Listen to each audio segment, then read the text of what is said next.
For what? Hang on. Oh, there you are.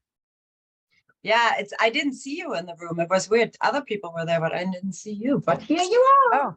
Oh, okay, here I am. Hang on a second. For Hulu? Yeah. Hold on. Oh, I forgot to ask Rob the question. When Nicole uses that hotspot, is it piggybacking on her internet or in lieu of her internet? It is. David's right. It's in lieu of. So then what's the point? Then it's not doing anything, right? It's because you're tapping into a stronger signal, right? It's a what is it instead? It's a cellular signal that's stronger than the one that you have at home. Oh, so I guess we need to measure that. Yeah. You look really pretty. Maximus 0425 Nando $.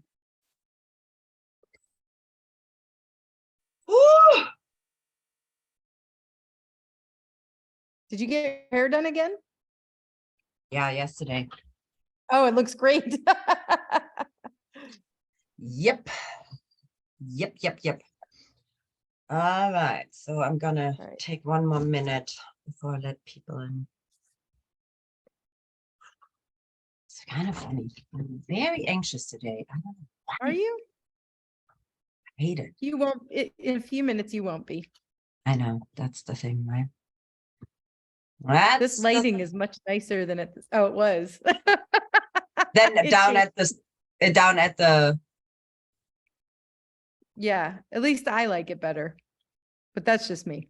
No. I'm with you. Hold on. Where are you there? Yeah, it's kind of, and I turned lights on in here, but it's still kind of dark. It's a little bit. I keep trying to adjust this because I'm a little too bright, I think. Is that better? That's good. Yeah, that's good. It's a little shiny. Yeah, okay. I'm gonna let people in. I think we're good. Okay, anything I can do to make you less anxious? I believe in you. Why am I doing this? Why am I putting myself through this shit? Okay, here we go. Okay. Who's the geek's iPad? I want to know. Let's see who that person is. Make sure we have the chat open too. I can see it actually. Yeah, it should be down here.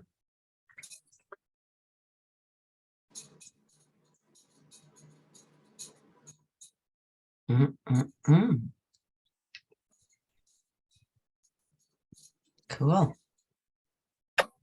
Hey, Amy. Amy is still connecting to audio. Hey. How are you? Hello. Okay, how are you? I'm good. I'm good. I Hi, wanted to thank you Jennifer. for. Hi. Sorry. Oh my Oh. God, there he is. This is a brand new puppy. This is Moss. Oh, that's the name. I love that. This is name. Moss. Hmm. I'm Moss Boy. I love it. Wild. Of course, he's a puppy. He needs to The be. puppy. Needs to be wild. Hey, Jennifer, how are you? Hi, I'm great, Nicole. Sorry the light's so weird in here. Just trying to get settled. I But know. here's Crow. Oh, Crow. Hey, everybody's here. I love it. That's always the fun part when the animals show up for us on these things. I love it because that's just, always such. Can you see me? I don't know whether I don't know whether you can see me or not. I can see Is that this. the iPad? Pardon, I'm Deb. I don't know whether I'm there. Are you named Geek's iPad? I'm not sure. I probably. So how do I do that? At the very bottom, there's a Uh-huh. icon with a video, and if you have a red line through it, that means it's off. So just press it, and you should pop up. I don't see anything actually. Well, you might have to take your cursor down there. Yeah. You might what? Slide your cursor down to the very bottom of the Zoom application? Oh, oh gosh. You know, Oh. just your mouse, bring it down to the bottom of the screen kind of, and then it should be on the bottom left. Oh, okay. Yeah, I don't, oh, I don't see it. Yeah, I must be the geek, but, Hold on, let me show you if I screen share maybe. I can. That's a good Okay. idea. I don't know what to do. I don't see anything to scroll down to. Let me see. Oops. Whew. All this stuff. Hold on. Wow, yeah. Do you see it? What the heck does this thing want for me? I think you're, Hold on. I don't know why it's sharing everything. I know it's weird. I'm just gonna go back to my. That's my screen. Oh my god, this is funny. Oh, maybe, hold on, maybe start video. Oh, There you are. Hi. I love it. Yes. I don't know what the heck I was doing, but that's okay. Thank you. Okay, you got it. All right, I'm gonna stop the do. share. Hey, Barbara, how are you? You're on mute. I don't hear you. Same thing, bottom left. No, I know. I always mute it because I'm such a noisy person. Yeah, but I want to at least say, hey, I know. Hi. hi, how are you? We got so much snow. We're excited. Oh, you get more. You're at a higher elevation. I'm down by the river. Yeah. We got like, Oh, Seriously. good. and it was so stormy. I'm like, internet, please stay. I just have this. I mean, I don't have the vision, but you guys probably, whoever was here last month has the vision of me being like stuck on the screen with my on the third eye. That was just so wild. But I'm calling to the internet gods that this will be a wonderful, no problem kind of transmission. All right, so, oh, hold on, there are people in the waiting room. I always keep forgetting about the waiting room. Oh, how's Well, it's Shauna exactly doing? 7, so. She's Nicole, how's great. Shauna? She is Yeah? really good. God. She is healing amazingly. I mean, she doesn't even want to talk about it. She's like, oh, we don't need to check it anymore. We're done. Okay, she's done. All right, good. So good. She's so good. I just love her. All right, there we go. Leslie, so good to see you. It has been a while. It And has been. Tiffany is back. I love it. And then we have Cheryl connecting, and then Susan and Kit, and then DM. Who is DM? Let's see. Somebody is gonna come in. Oh, DM is David. I have today, the family is joining us today. Hey, Oh, Kit. wow. Hey, Susan. Yeah, so David, my other better health is his daughter is here, Zoe, and they're up in the studio and they're gonna join us, which is fun. It's good that the family is here for the first time. And there's Cheryl. Hello. Hi. All right, so we're gonna wait for Kathy. She might need some help. So funny. I'm like, it's so funny how, when you do this kind of thing with 20-year-olds, it's also obvious what to do. And then, I'm like, so which button again? And how do I do this creature? It's like, oh my God, it's too hilarious. So let me see. 1, 2, 3, 4, 5, 6, 7, 8, 9. 17, What did you say? right? No, 13 people. Okay, so we're missing a couple. So oh yeah, Ellen, it might be a few minutes late. She said, Cheryl, you're on time. This is awesome. Kathy. There you go. Kathy, do you want to put, you don't want to put your camera on? You don't have to, but are you there? Can you hear me? I'm now going to try to get another amplifier. Okay. He's setting the text up. So Nicole, I'm, Yeah. Is this most of the people? Is this almost everybody? This is, yeah. Yeah, Well, I All right. have, well, let me just see. Yeah, I mean, I guess you could, let me see who's missing. Because if they heard you explain all this before, then let me just see. Will you come back to read? Which one's new? You just use the pad and do that. Just look.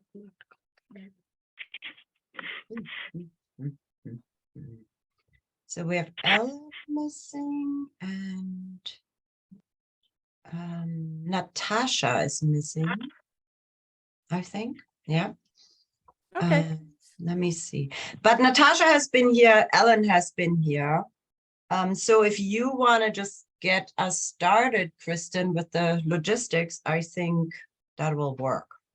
Okay. Hi, everybody. If I have not met you already, I'm Kristen. I'm helping Nicole facilitate these calls so that she can focus on delivering information and working with you and the animals. So if you have any questions that you would like Nicole to answer or that you would like me to answer if I can, just make sure that you have the chat open. And at the bottom of the chat, you will see that you can write a message to everyone or just to me. So if you want to talk with each other, that's fine. But if you have something you want me to flag Nicole down for, just make sure that you send the message to me and I'll be monitoring that pretty closely. And if you have any technical questions or if something's not working, you can message me and I'll try to help you as best I can. Okay. Thank you. Nicole, all good? Thank you. Sure. Thank you. Yeah. Does anybody Oh, have one last any thing. I always like to tell everybody, if you don't want to look at yourself, click on the top right corner and choose hide self view. Then you won't see your face and it's a lot less distracting. We will see you. However, We I won't like see you. to see your faces. So it's like, They'll still see us. I mean, we'll still all see each other, but you won't look at yourself. okay. I didn't know that. Oh, there's that Yep. option. Okay, cool. Yep. A different kind of view. No, no. Look at the little kitty cat. You're like right hanging with us. I love it. Oh my God, it's just so fun. So let me just say hi to especially some of the new people who are here this week, this month actually. It's so great to have you here, and this is turning into quite a special day. It has me more, it's funny, it has me more nervous than anything else I do. David, my partner, just said to me, so you are more nervous here than stepping on stage, giving a talk? And I'm like, totally. I love to be on stage and give a talk. And he's like, you're crazy. And I'm like, I know, but there is just something about, I think it's the energy of the animals that kind of pushes me to show up here, that is so strong. And sometimes I'm like, ooh, can I hold all that energy? And can I bring that all forth the way they want to? And though, you know, I had, I don't know, 7 calls today talking with individual animals, and it was super easy and fun. This seems to me is almost a little heightened in its, I'm asking them right now, how do I best explain this? And it's like, I think there's a deep desire to teach us people what the animals want to know. And so the last week, it was almost like every day, something or somebody from this panel that we're talking with today came in and was like, okay, and then I want to talk about this, and then I want to mention that. And I'm just like, okay. And it feels like I'm in front of the board meeting or something to help facilitate this. So it's really exciting, because I also think that often when we are embarking on something new, right? This is only the 3rd time, we get to be in this childlike space of something new. You know, as children, we have so many opportunities to do something new and to be in a new place and to learn something that we don't know about. And as adults, you know, a lot of things end up being, you know, similar or just a little different than what we already know. And so I think this is a really interesting place to be in as adults, where in this case, where I challenge myself to step up, even though I have sweaty paws, if that makes sense. So it's always kind of exciting to be in this position. Hi, Beth. So good to have you. So Hi. hey. So I'm just looking. There's nobody waiting right now. Okay, so Kristen, if you can keep an eye on that waiting room, because I'm gonna tune it out now. That would be awesome. Do you see the waiting room? Yeah. Okay, awesome. So here's the. I don't see it right now, but in the past I'd seen it. I don't see anything there. I I'll just think it remind you to. Yeah, yeah, okay. And or it Okay. pops up, I think, when somebody is actually waiting. Okay. All right, so let's get started. So what's really interesting about this, how this all came together, because again, we have a few new people here.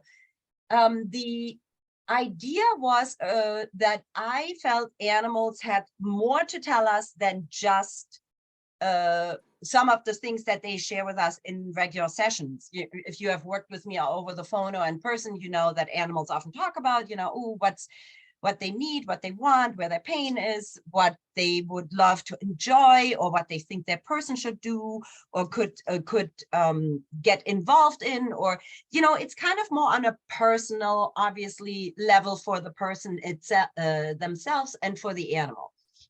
And yet so many animals pull these incredible pearls of wisdom out of their, I don't know, back pocket, I guess. And, you know, some of them, and Kristen and I have been saying, oh my God, we want to actually make t-shirts just with all the great quotes. You know, recently a dog said to me, you know, when you breathe better, you live better. And I'm like, oh, that's a good one. You know, so there's always so much fun wisdom. And so initially, the first couple of sessions, we had a lot of the animals of the participants speak up and share about their experience and what they are recommending for us.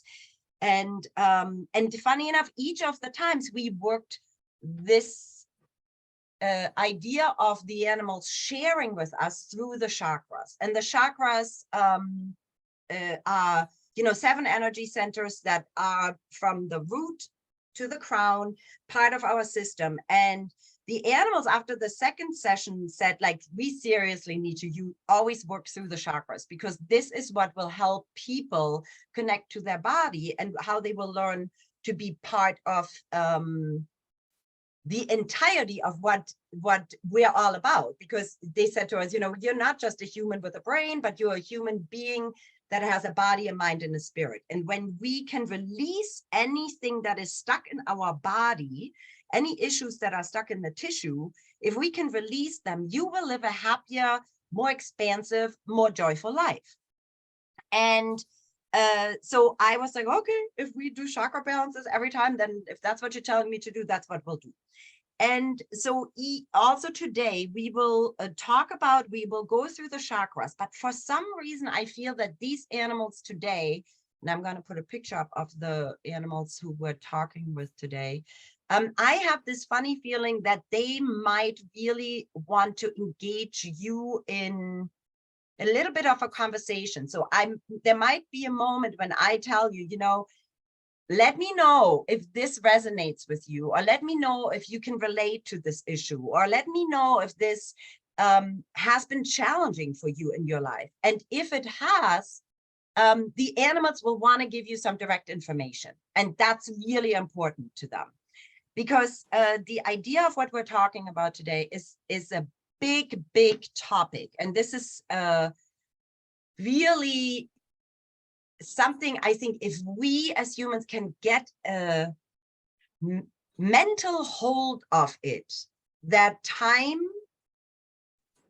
being a timeline from birth to death, and space where we are on that timeline, you know, along the path, if we can wrap our mind around that there is always an alignment happening, And if we are conscious of the alignment, we are getting information fed from the universe that lines up exactly perfectly in space and time. And now let me show you who started to talk about that. And, you know, I understand that some of us, you know, especially people who have had, hold on, I'm going to just share my, Nicole, yeah. check the waiting room because Liz dropped off. Oh, okay. Oh, geez, okay. Hold on, where's my waiting room? Okay, I'm gonna just stop the share because this is what I mean. I wish I was 20. And I could just do this so easily. Okay, she's not here right now, but so I'm just gonna go to the share screen for 1 second and show you the candidates. So can you see these guys? Yes. So there's Pippa in the middle. She's the one who has talked about time and space. She did in a session with her person who's going to be on the call in a minute. She was like, this is it. And she says the universe, you know, some of you might have heard of Akashic Records, universal knowledge, the library in the sky. That is all information around us that has the history and the future in it. And it is simply information that is available. And during the session, I was saying to Pippa, so how are we supposed to manage when we're in this space of, I'm gonna just go back on the screen, when we're in this space and there's all this information that could come down to us, how do we manage to keep all that knowledge in our mind? And she says, that's why you don't get it every day, all the time, in full capacity. She's like, that's where when you are in the now, when you're standing in the present moment and you're opening yourself up to what's available and you are conscious enough and you are embodied enough to experience what's available for you and the abundance that's there, you're getting what you need in that very moment. But the human brain is not capable of holding that entire library. So she said, that's why we ask you to be present. And I was like, ooh, interesting. So, and that, ever since that session, which was a few months ago, it's the plus sign. It keeps coming across, it keeps coming into my mind. And it's very curious to me. And so I want to say one other thing about it. So now when we have the person that is present would be right here, there is always the person whose mind rushes ahead into the future. That would be me. I rarely hang out in the past, but man, do I run straight forward, trying to figure out everything, what to do tomorrow and the next day and next week, and how long of a distance and what is, how, who might be showing up. And I make up so many stories in my head and drive myself sometimes a little batty about it. And then there are people who are more thinking about the past, and the past would be sitting with regret, sitting with emotion. I hear right now, Pippa goes, with emotions that are just not dealt with yet. And when the emotions are not dealt with, what happens, you could get stuck in grief or concern or, she says right now, a feeling that just keeps you stuck, she says. And so most of us are tending towards one or the other. And she says, in both spots, you cannot get the best information. You're not living your highest and best life if you are either stuck here, or if you're running ahead on a treadmill into nowhere. She's like, it just doesn't work. So that's kind of what I knew. And this is what I said, all right, we should talk about that. So she's like, I would like to talk to people about that because most people might not be aware of that pattern and they're living basically not their best life. And I said, all right. So, and then funny enough, 2 other animals popped up. And I'm gonna just go back to sharing the screen here for a second. And the other 2 that showed up were, do you see that black bar? Ah, there. So the other one that showed up was actually Monarch, my horse, who's up here on the left. And he said to me about a week ago, you know, that's what I've been trying to teach you almost like since we've come together. He's like, you are just not still enough for us to truly connect. And I went like, okay. And I'm like, okay, I'm going to work on that. And he's like, I would like to maybe join you on that call, if that would be all right, on the open mic. And I'm like, absolutely. Yeah. Whatever you have to share, I'm open for sure. And then I got lucky enough a few weeks ago to meet Deborah, who's on this call here. And she introduced me to the white hen, Henry, who you see in these pictures. And as you can see, there are a couple of illustrations because Deborah is a beautiful artist. And I just kind of had to put a couple of her pictures in there. She said, you know, it's interesting. This chicken showed up on my deck not unexpectedly. She put a call out. Her father had recently passed away, and she said, you know, I wish I would see a sign. And, you know, I think it was the next day the chicken showed up, right? And yeah, and it's like, we're in Vermont in the rural area. No white chickens show up on your deck. I mean, that's just not normal. And so she had this beautiful journey with the chicken. And the chicken eventually passed away a year later. And she was like, my God, I have this great story, but somehow the ending of the story now doesn't work anymore because the chicken died. And, you know, you don't end a story with a chicken dying. So I feel like I'm stuck here. And so funny enough, Henry the hen she said, I would like to talk about people getting stuck and would like to help balance people, because stuckness means that and she says it right now. She says, stuckness means that your fabulous light is not given a chance to be out in the world. And she says, and yes, there might be grief, there might be even an uncertainty that comes, you know, sometimes with a loss. But she says, there is, and this is, okay, hold on, Ellen is here. I'm going to just admit her. And so Henry said, you know, the thing is, and she said this in a session we recently did, she said, there is always a portal. There's always another portal that you can access and reach your light again and reach your connectivity to your creativity again.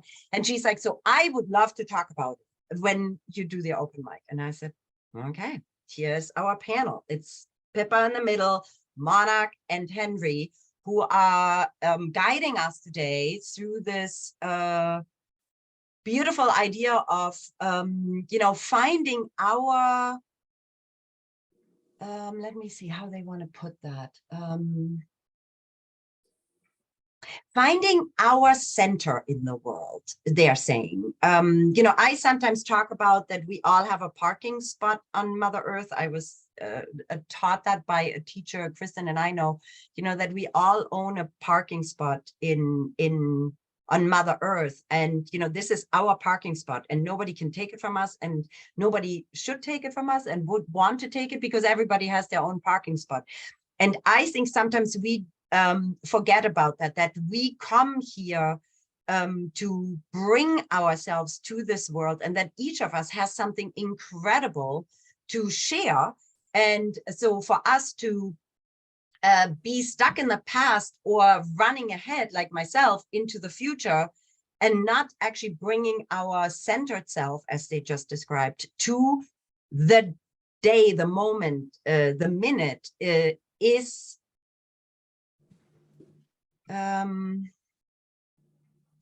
she goes, it's just energetically not aligned. And I'm like, got it. So that means we're just not aligned and not receiving all the goodies we can, and also not giving all the goodies we have. And I'm like, got it. I like that. So our purpose today is really trying to get to understand more how we can be in the experience instead of simply watching the experience we go through. You know, a lot of us are very quick to immediately have an opinion about an experience. You know, within a second, we can go like, oh, I bet this is happening because of this, or oh, this is probably because of that. And the animals are like, how about you feel it first and then you make up your mind? Ooh, this is a good one. How about you feel it first and then you make up your mind, versus making up your mind and then considering the feeling or pushing the feeling aside. I'm like, that's a good one. I appreciate that.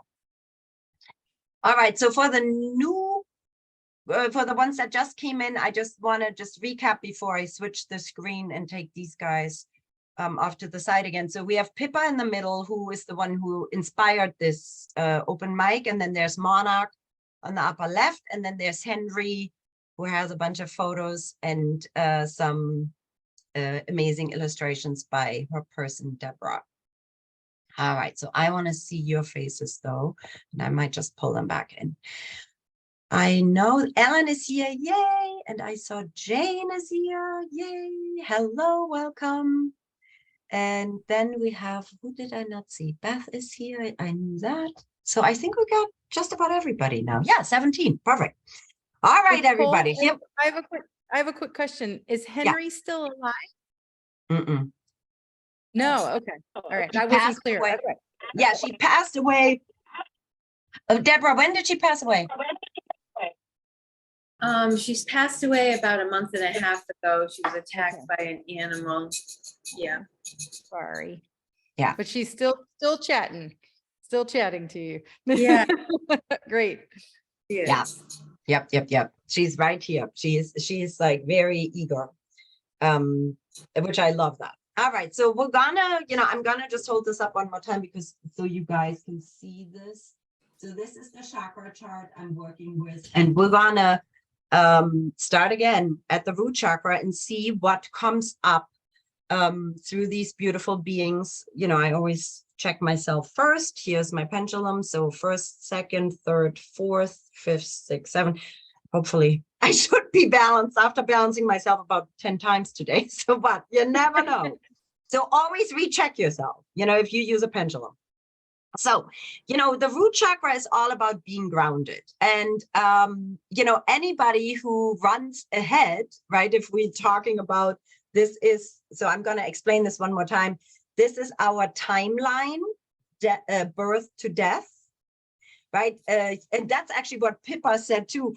I said to her at one point, people, sometimes we're told like time and space doesn't really matter. There are teachings like that. And she goes like, seriously, you're born and you die. For humans and for animals, a timeline does matter. And I'm like, okay, got it. So the question is, where are we in each of our lives on the timeline, and are we running ahead or are we running back? And obviously, when we're running ahead, we're not as grounded. As I was saying, for all of us who are more of the type A personalities going ahead, the idea of grounding. And I hear right now from the animals, not only the idea of grounding, but the actual spending time feeling our feet. And they're saying right now, everybody who's here right now, put your feet, and I need to move my chair, put your feet on the ground and have an understanding of this, when you feel your feet, is what it means to actually be in the body. This is once you sense yourself, once you say, "Ooh, my skin is touching this," or my flat foot is actually touching the ground. That's when, ooh, I can feel right now. I'm doing an exhale. So if you feel like inclined to take a nice deep breath, that's exactly what your body is asking for. Go with that. And the animals, both, all three of them are saying right now, when you watch us, it's very interesting. We're like slowly coming around. The pendulum is slowly revving up without simply by us putting our feet down and starting to tune into our body. But all three of the animals are saying, when you really think about it, how much we use our feet deliberately. And it's true, right? Chickens scratch, scratch, scratch horse, Monarch for sure, is somebody, he goes always around and digs around in the field to find things, you know, minerals, or if like right now we have snow, he was already digging around finding hay scraps. And Pippa, I know, takes walks. I mean, she is like a walker. She's a walker. And she says, well, if I, with, you know, she's an older dog. She's like, if I, at my age, am not staying grounded to Mother Earth, she's like, my energy connection will diminish and I will not be able to hold my body up. So she's like, feet are so important for people to remember. So she says, she goes, not every animal likes their feet massaged, but she says, if you as people like your feet massaged, she's like, that's the most important massage you will ever need. Interesting, because I know we have a couple massage therapists on here. So that's very interesting. She says, that's where it all starts. That's where your portals are. That's where you can receive Mother Earth and where you can give to Mother Earth. So she says, that's your key thing, to ground yourself in the present moment and be fully conscious of, and she shows me like of this column. She's like, we have a column that goes this way, but you have a column that goes this way. So the moment your feet are connected, you're also starting to reach up and you're having a connection to the higher self right up there. And I'm like, got it. And I'm asking her right now, is there something you suggest, any of you suggest what we could do to remember our feet? Because I'm kind of aware of it, but I don't always remember. Hold on, let me see what she wants to do. She goes, I can't believe you're asking that question. This is Pippa. And I'm like, why not?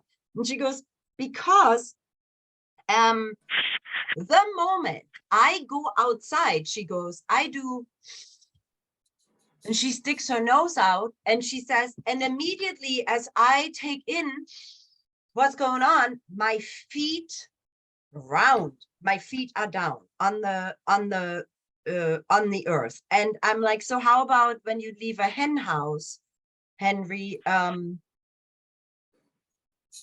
She says, oh, immediately the ground is different. So I become immediately aware of my feet. And I'm like, got it. And I'm like, how about Monarch? And Monarch is, he says, I'm just always grounded. You know, my environment doesn't change. I just don't know how not to take care of my feet. And what's really interesting with Monarch, actually, this is so true what he just said. He is a wild horse from the prairie, and he's been with me 3 years now, and I have never trimmed his feet. Never, ever. And his feet are perfect. He is so tuned into his feet. He knows exactly, I mean, I don't know what he does and how he does it, but he is exactly, you know, he gets little quarter cracks and then all of a sudden, crack, crack, crack. And, you know, a foot that looked way too long yesterday looks perfect today. And I'm like, wow. He says, yeah, I never forget about my feet. Oh my God, it's interesting. So just be aware that your feet are really a key connection to the now. Now, I'm kind of curious, is there somebody here who has a specific relation to that, to their feet, or knows that helps, like even something that we could maybe learn from, you know, what you do aside from what Pippa said, you know, you open the door and you should immediately, when you step out, think of it. But maybe somebody has another idea or another practice. Yeah. I've got something that I do, which is that when I take a break in between, let's say, meetings or things that I'm doing, I will go outside. And if I can go barefoot is great. And just put my feet on the ground and you know, like kind of dig my feet into the ground. If I can get out on the grass is great, or even on the porch, which is granite, just to feel that cold under my feet, to feel the temperature change, but really notice the soles of my feet. And then I look down close and then look far away and then down close and far away, so that I'm, you know, kind of taking in taking in with my senses what's around me, but I use my sight and then my feet to ground me for sure. That's interesting. So you use your sight and your feet where the animals, or what Pippa said, it's nose and feet. So that's interesting. So it's maybe really important also to just check what works for you. Right. Right? What kind of resonates for you? Yeah, that's cool. That's very cool. Amy, you were going to say something too, I think. Oh, it's just funny because just today when we went for I went for a walk with my dog Tootsie, and there's a stretch that we go along the farming field that's like a tractor trail, you know, where it's just worn like the tire tracks from the tractors, and walking along like the dirt, it's perfect. And I was thinking that today it's just the most perfect texture, you know, it's soft and giving, you know, getting off the concrete and, you know, even the lawn, the grass, you know, that you're walking on, and it's just a soft, like gentle, you know, earth. Anyway, it was just I love funny it. that we just did that today. That's very interesting, right? And it's not for nothing that these things usually come together. Right. And as you're saying that, the animals are so funny. They're like, well, and there you go. A little bit of awareness goes a long way, right? So what they're actually saying is what we're really talking about is that what Jane just said, what you just said is you're not just going out like, okay, I just walk, but you're like, ooh, look at the pine needles, or, you know, look at the soft texture, or look at the whatever not, or let me feel my feet on the cold stone.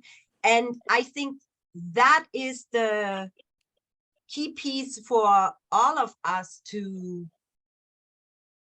I think that's the key thing, that our awareness is diminished when we're in the future or when we're in the past, right? It's like, if I'm stuck in the past, I don't even see the beauty that's around me because I'm just, you know, not even trying to find it because I need to stay in another spot that holds me for some reason. You know, there's an emotional reason for it. When I, like I talk about myself, when I run into the future and I'm worried about, you know, can I get all my appointments done in the right time, or, you know, get all anxious about some administrative stuff, you know, I miss out on the moments right here where actually everything is okay. And, you know, I actually could have maybe an insight that helps me figure out something, but I'm missing it because I'm not in the present moment. And so, and I think we all know about, we should be in the now. You know, the animal said to me, you keep telling people to be in the now. And they said to me the other day, except nobody knows how to do that. You need to get more specific. And that's, I think, why we're talking here today. That's one of the ways to get more specific. How can we become aware of our roots? And that's what the feet are all about, right? They are our roots. So, and the root chakra is very nicely balanced right now. I mean, it's like swinging. It's really going. Oh, so, and Tiffany just said she stands on an, hold on, I want to see that, on an acupressure mat. Oh, sorry, I couldn't figure out how to unmute there for the longest time. There you are. Tell us about that. I don't know that. An acupressure mat, it's got all these like plastic like teeth on it basically, and you can lay on it or stand on it or whatever you want to do, but it really brings your awareness to your feet. Like it's like standing on nails kind of. But it feels great. Yeah, it reminds me of the German Dr. Scholl shoes with the little rubber noopsies there. That's, I see what you mean. But that's another great one. Yeah, and actually I had that book, I think, Barefoot Walking. That's a good one. That's a really, really fun one. And I, you know, just to kind of really dive into that is really interesting. So I'm asking them right now though, but the root chakra is really also, you know, our lowest part of our upper body, so to speak, our pelvis. And I'm asking them right now, so is there anything, it's so funny, is there anything else we could do to ground us? And they're like, yeah, you could always do hula hoop. And I'm like, hula hoop? And they're like, yeah, do some hula hoops. that will help you ground. And I'm like, oh, that's a great idea. So that's, I actually have a hula hoop down in the basement. I got to pull that out again. But that's another, and they're saying, yeah, and you think, you know, it's because you're kind of like turning the body, but it's not. It's all about that you need, in order to do that turning of the hips or get that the ring going, your feet need to be really connected. The people who, oh, I didn't know that. The people who don't know how to hula hoop, they're not grounded. That's what actually happens. So if you don't know how to hula hoop, or if you feel like you can't do it, you know, the more you practice, the more grounded you get, they say. I'm like, wow, that's interesting. I didn't know that. All right, so let's just see if there's anything else.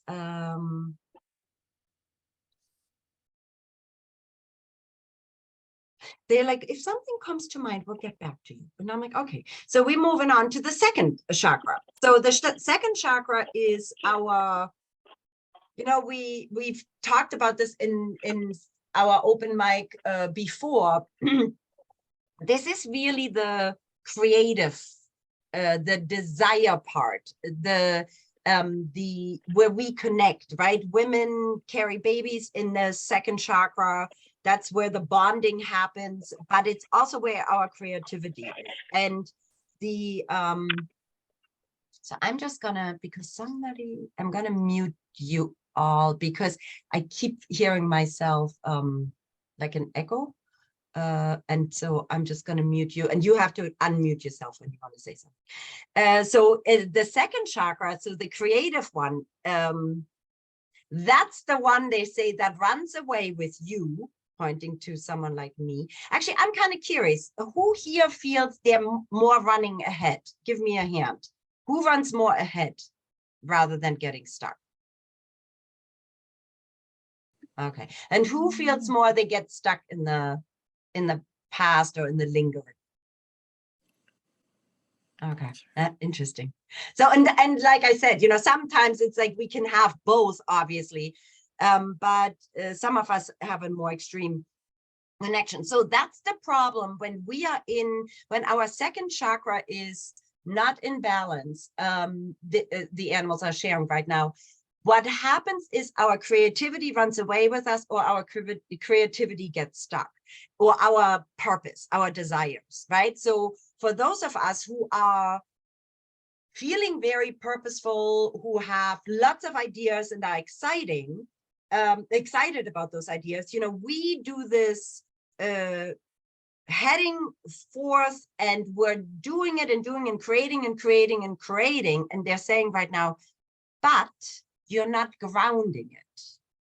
And that's the problem. And I'm like, that's interesting, because I never thought about it that way. So if we just create, but forget the grounding with it, then what happens is that we're creating a lot of stuff that doesn't go anywhere. Does that ring true to anybody? It certainly rings true for me. You know, because we can have so many projects going and none of them fully develop, because we just don't have the capacity to manifest them in a great way. The other way it would be if the person is hold on one second. If the person is stuck,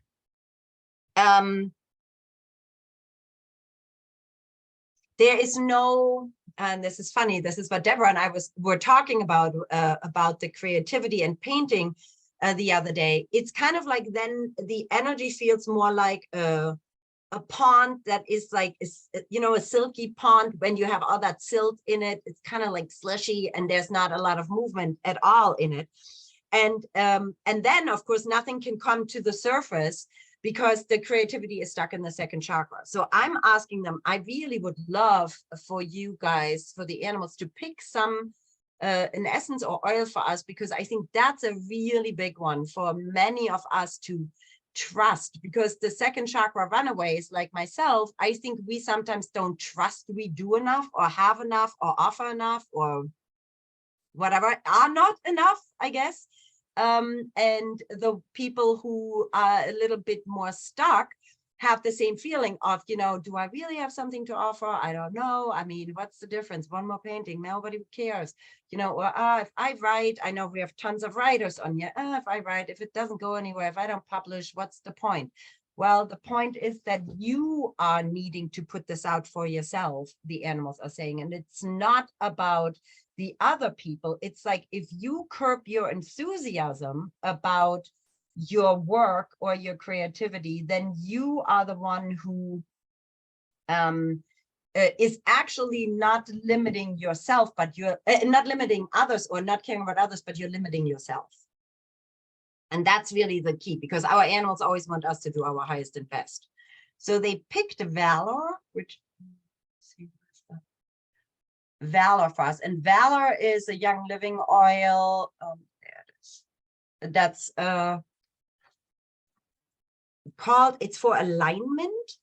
And I'm asking them, so what kind of alignment? Because it could be body, mind, and spirit. It could be, no, it's in the animals are saying, no, this is about aligning with your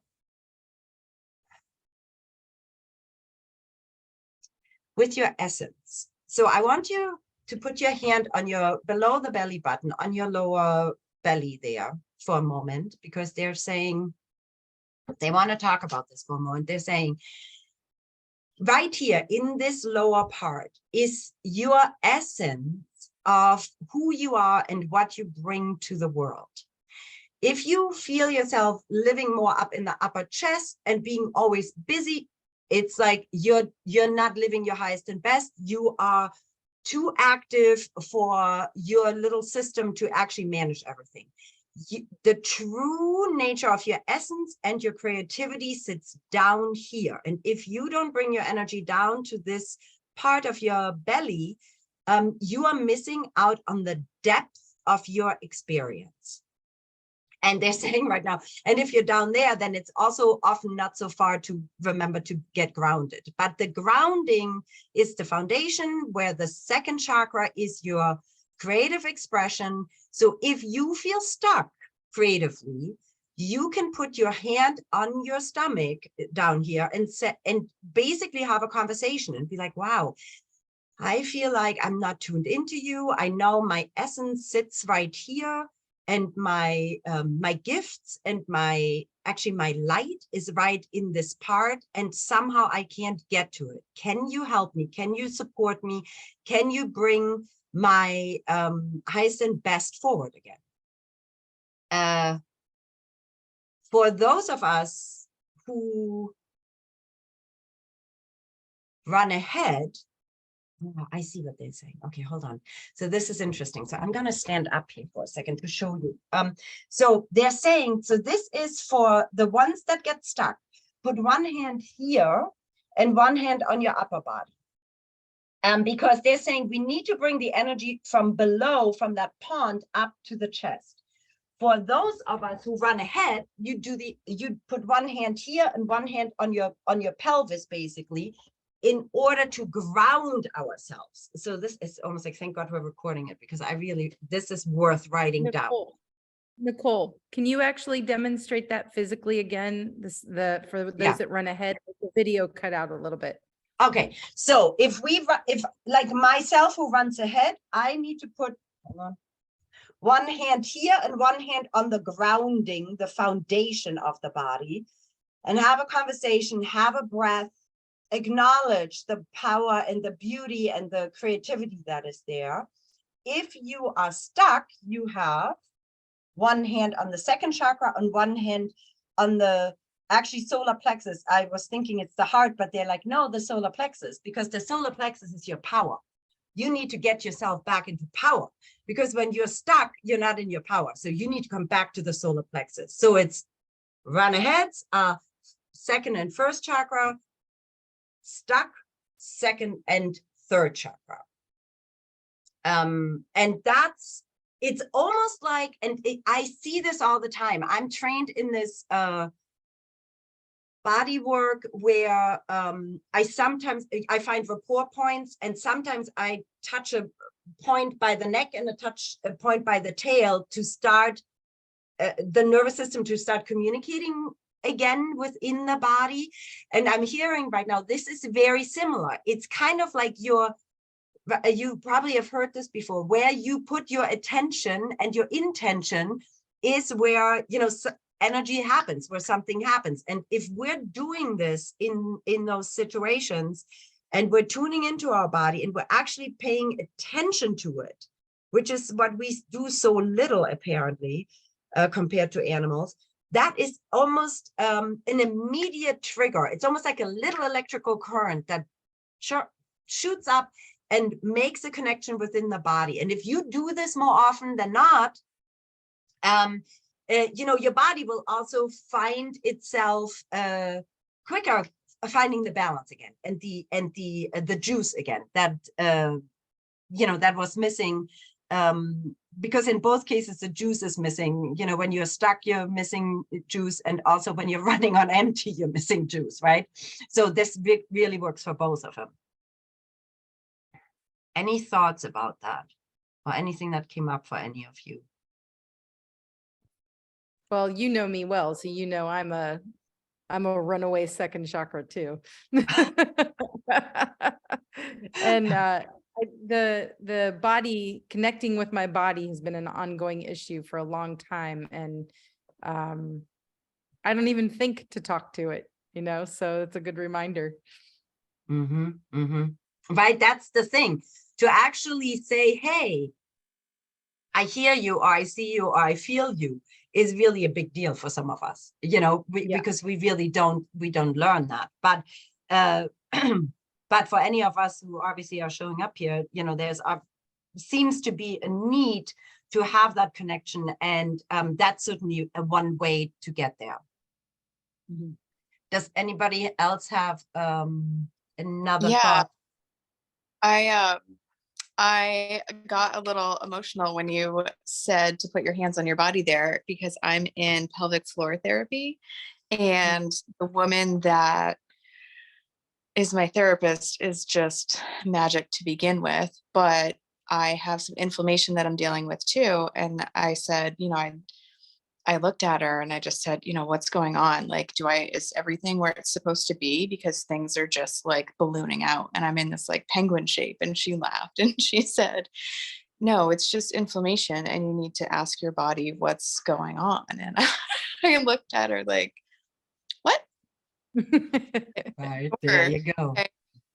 And she said, for me in particular, to put my right hand on my heart and my left hand on a particular spot near my womb, and just to sit in meditation for 20 minutes every night and ask my body what the inflammation is from.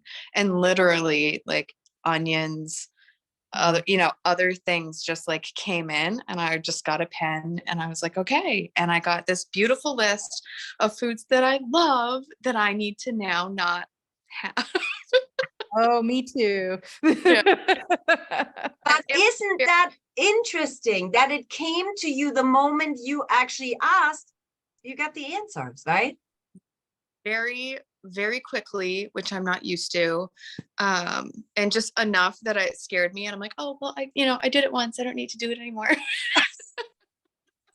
Well, and I think that's the interesting thing that, we are almost a little, I think in particular in this country, more so than in Europe, we are a little more shy here about our bodies, and, like in terms the way we carry them, the way we interact with them.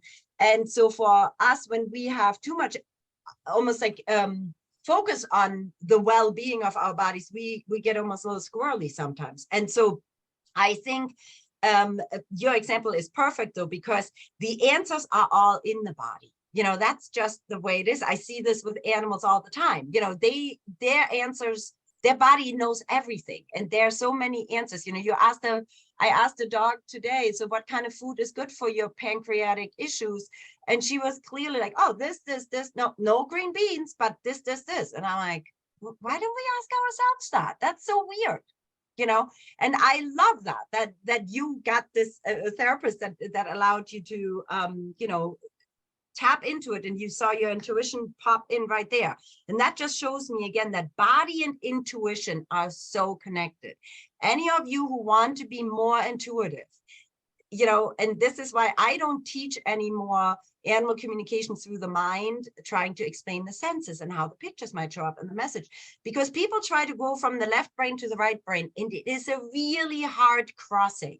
It's very challenging for people. But if we go, say, left brain, you know what, things, we don't need you for a while. I go into my body immediately connects with the right brain, because if I'm in my body, the right brain has the opportunity to shower me with intuitive hits, with information. And that's the beauty about being in the body, that it is direct access to the telepathic, whatever we want to call it, intuitive, because those two are so much more connected than these two.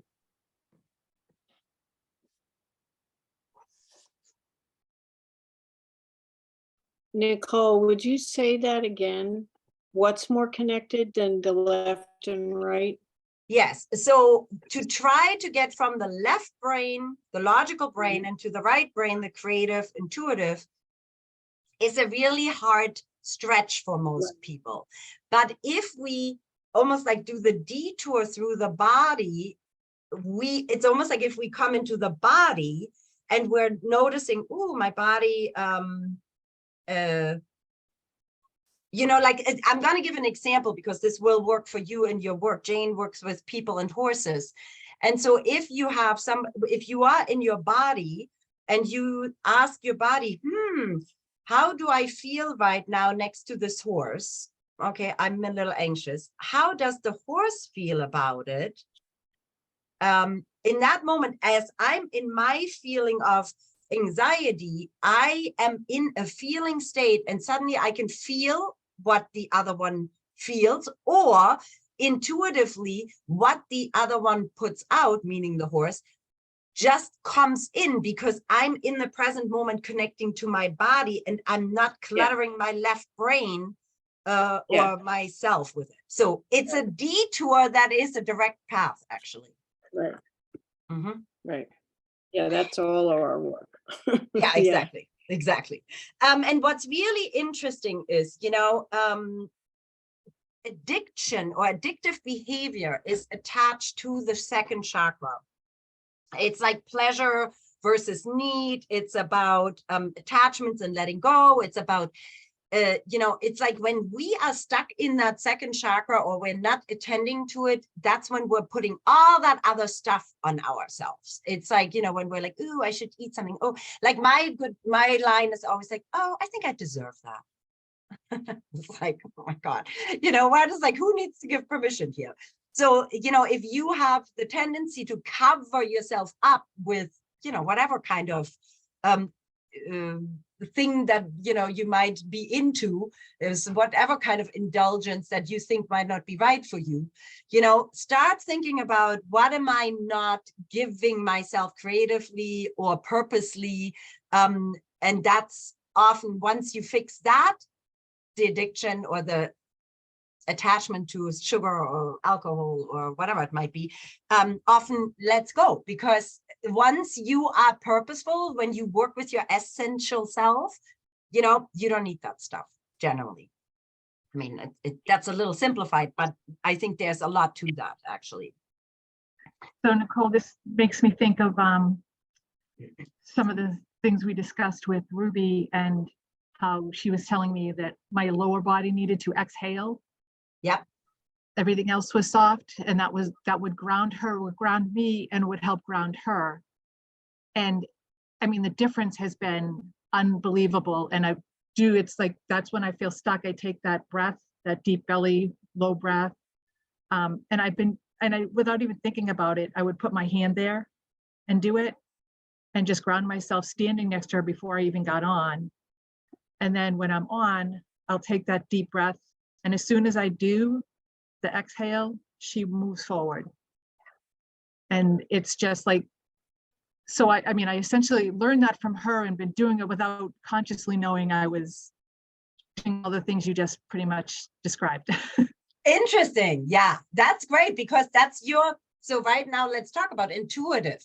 So you intuitively did that, right? And and how did you do this? Because you were starting to focus on your body, right? So case in point. Yeah, that's perfect. That's a great example. I love it. All right, so these guys are like, let's move on to the big one. And I'm like, what's the big one? And it's like the solar plexus, the willpower, the one that has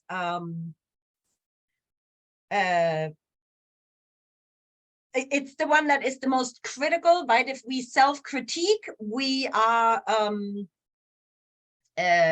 again, we're like the animals are saying, this is like, we don't even know about that. And I'm like, of course you don't. And I'm right now, Henry, the chicken, is coming in and she says, you know, it's interesting how humans always take responsibility for everything. And I'm like, what do you mean by that? And she's like, you know, it's very fascinating that as soon as something goes wrong or something is not quite right, you know, it immediately hits the, and she shows me like, it hits this part, the solar plexus, because people often take on way more than they really own responsibly. And she says, and that's a really big problem. And I'm like, that's fascinating. And I'm like, why? What has that to do with actually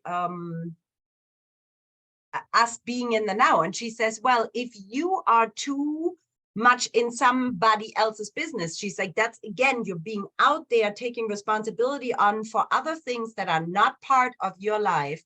And you are not giving others the power to do their own life, while you're disregarding that you need to take care of your life and power forward from your own core. I'm like, oh, okay. So that I need to sit with that for a minute. So the idea being, and so I'm asking her, isn't that like we're giving our power away? And she goes, exactly.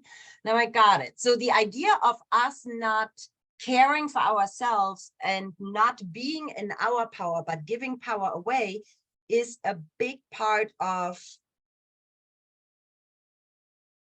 not being present, she says. And I'm like, I never thought about it that way. That's very interesting. Does that make sense to you guys? It's very interesting. I never had that perspective.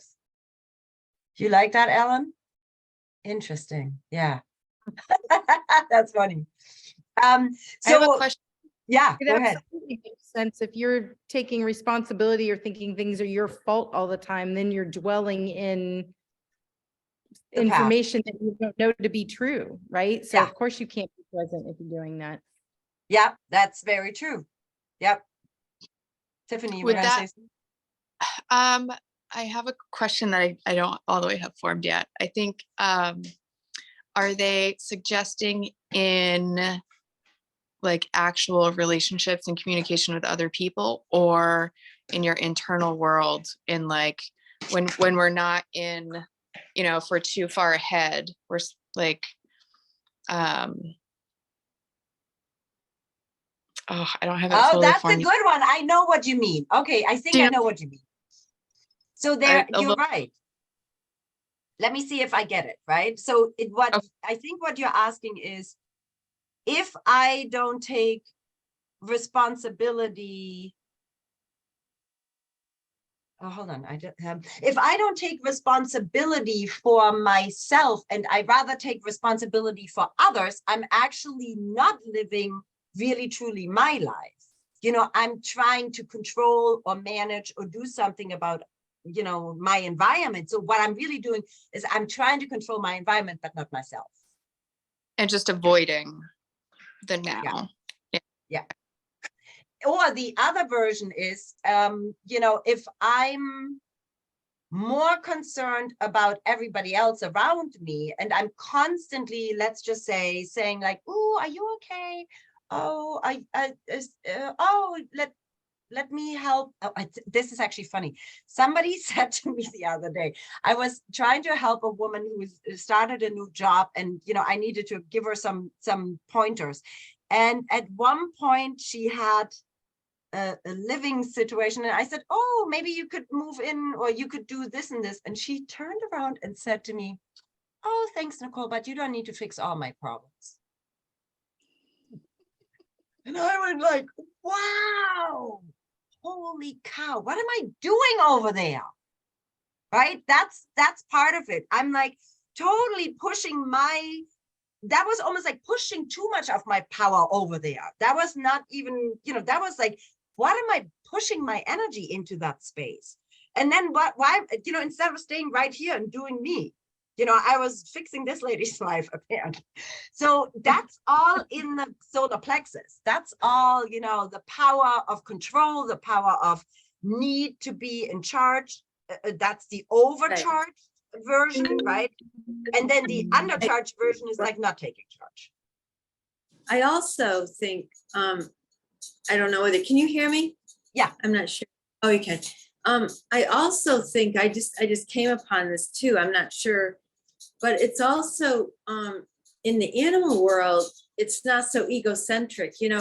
When we are always living somewhere else in the past or trying to figure something out for another, is it really not about, it's an egocentric thing that we think that it's, more about us, because when we're really doing that, we're really in our own little, world. And I think for animals, they're not, they are just living the moment. They're not concerned about whether the next person next or the next creature next to him, did you get enough piece of grass, or how are you doing over there? Yeah, exactly. But we Not all animals. we're all wrapped up around that.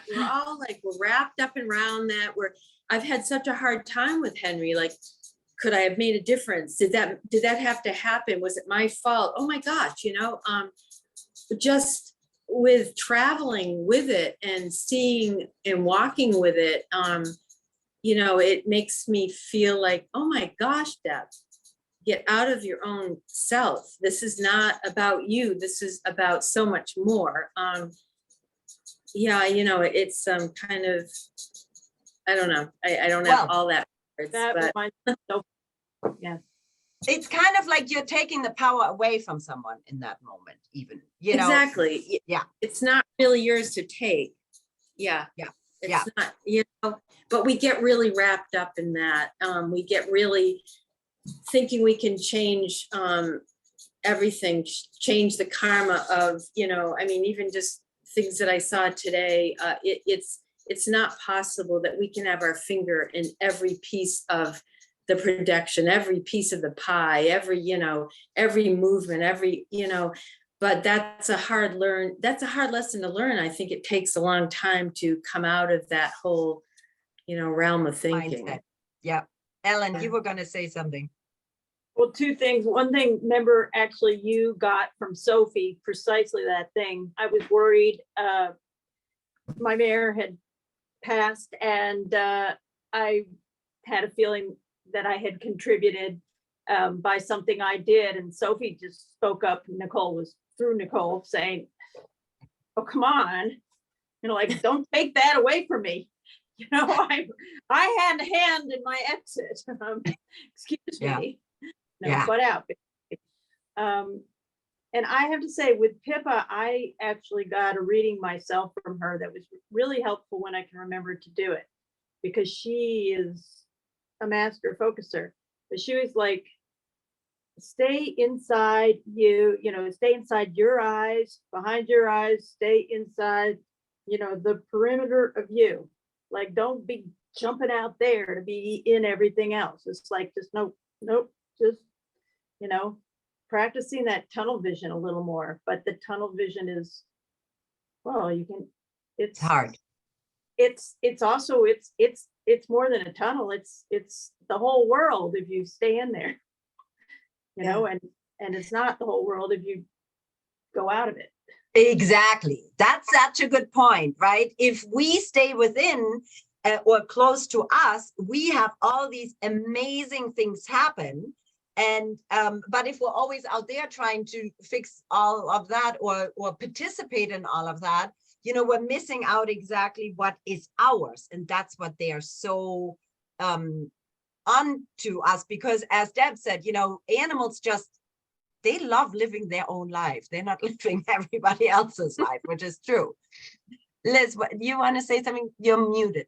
Yeah. I just Hi. wanted to say that, like, hi, I feel like what you both just said, the two people who spoke before, it just makes me think about, like, sometimes I think I try to help by for whatever reasons I think I need to help, or have my hands in things, whether it's my own past whatever reasons. Okay, let's just say, so doing that, like the other side of that is when I can just hold the space for someone else and let them feel their feelings and be in whatever they're in, by me just being really present to them. Then there's like this really great, amazing sort of exchange, and they have their power, and I'm doing just as much as when I'm actually, like suggesting or moving in, or crossing that boundary. I'm just holding, people use the phrase hold the space for someone else to just have their feelings, and I feel like animals do that all the time. They're just like, I sometimes look over at my animal and they're just totally seeing me in my space, and suddenly I see myself in my space when they see me, and I'm like, oh my God, this is where I'm at. And so I just think that holding the space is a nice reversal of having to take control, and it's a lot more recharging for me than when I'm like putting out and having that whole solar plexus, like I can take control and be so important and have this impact, and the reasons for it are like, complicated. Of course, it's ego and all the learned behaviors. It's very interesting, Liz, as you're saying this, Monarch pops in, the horse, and he says, when I'm with, especially with Cutter, so I don't know any of you who know about their relationship, but Cutter had told me exactly what kind of companion he wanted, and I went out on the prairie and found him, and it is, made in heaven, the connection. I have to say, it's like beyond anything I ever imagined possible. But these two, they're always, together. When I look, they're always going together. Their little butts are always next to each other, though they're not attached. Funny enough, once in a while, one is down there and one is over here, and neither one cares where the other, I don't mean cares. They're very aware, but they're letting each other go, but they choose to be together a lot. And he says right now, to what you said, Liz, he says, when I'm with Cutter, I am waiting for him to tell me he needs something. I do not offer anything until something in him tells me I need to step up. And I think that by itself would already be a great lesson for us. If we as humans learn to ask for what we want or what we need, and then, somebody can say yes or no without feeling rejected or whatnot, that would be an incredible opportunity to stay really solid in our third chakra. So I'm hearing right now from Monarch, he says, if you want to practice staying solid in your solar plexus, in your power chakra, he says, then be there. He says, be there. And when you are there, again, right, when you're present, you will feel the other's energy change. He says, if Cutter all of a sudden goes, ooh, what's over there? I'm concerned. He's like, I'm going to be like, I'm with you. What do we need to do? How can I help?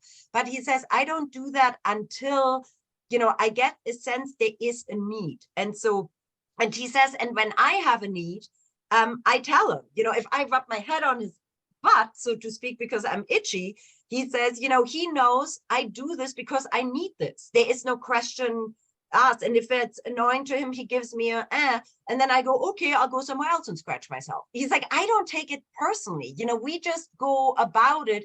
We ask and we either receive or we don't, and then we figure it out.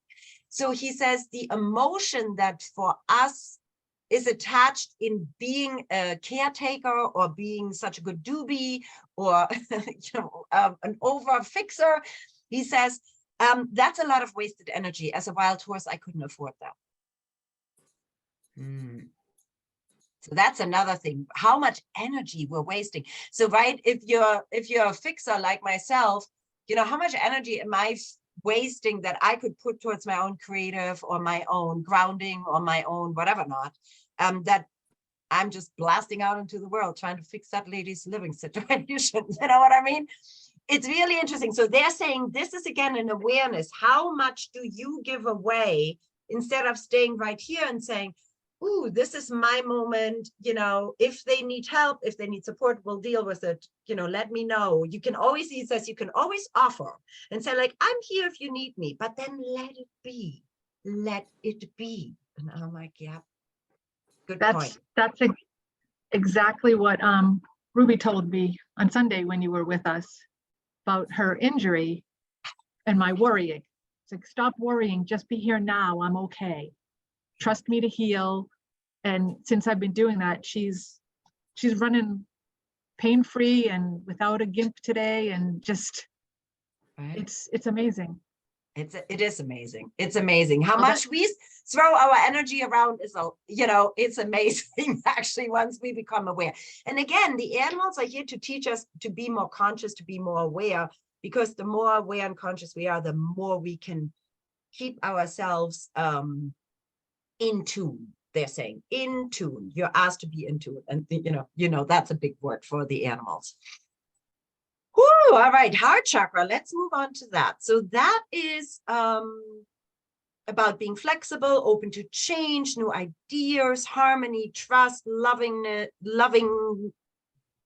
lovingly.